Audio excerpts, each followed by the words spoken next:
দূর থেকেই দেখা গেল সিরিজ সেরার ট্রফি হাতে বের হচ্ছেন নাসুম আহমেদ। সংযুক্ত আরব আমিরাতের বিমানে ওঠার আগে মাঠের বাইরে নাসুমকে নিয়ে হচ্ছিল অনেক আলোচনা সমালোচনা। তবে 22 গজের বাইরের সেই ঘূর্ণিঝড় যে প্রভাব ফেলেনি নাসুমের খেলার উপর, তার প্রমাণ এই স্পিনারের হাতের ট্রফিটি। সঙ্গেই ছিলেন তাসকিন আহমেদ, শামীম হোসেন পাটোয়ারিরা। সবারই মুখে হাসি, উল্লাস সিরিজ জয়ের।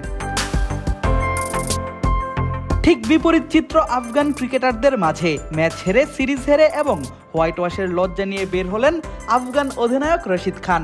সঙ্গেই আরেক অলরাউন্ডার এবং দেশটির সিনিয়র ক্রিকেটার মোহাম্মদ নবী। দুজনেই বের হয়েছেন আলোচনা করতে করতে। সঙ্গেই ছিলেন তৃতীয় টি-20তে বাংলাদেশের জয়ের নায়ক সাইফ হাসান।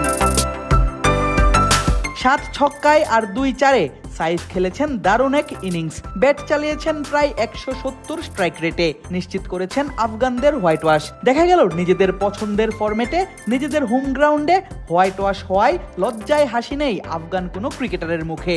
তারা স্টেডিয়াম ছেড়েছেন মন খারাপ করেই। তাদের সঙ্গেই মাঠ ছেড়েছেন টাইগার অধিনায়ক জাকের আলী অনিক।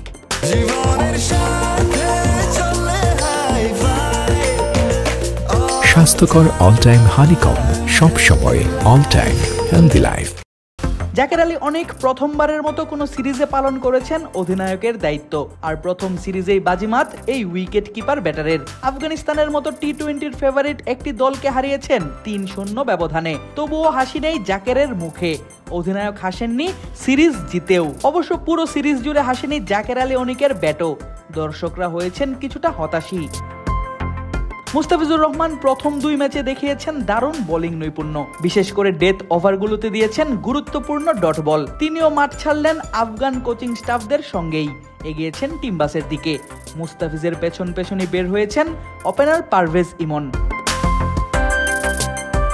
স্পিনার শেখ মেহেদীকেও দেখা গেল নিজের কিটব্যাক টানতে টানতে বের হতে।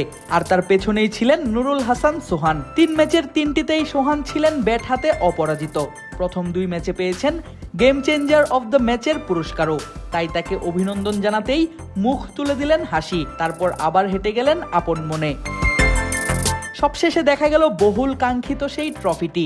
আর ট্রফি হাতে টিম্বাসের দিকে এগোনো সাপোর্টিং স্টাফের সদস্য জানালেন বেশ ভারী ট্রফিটি।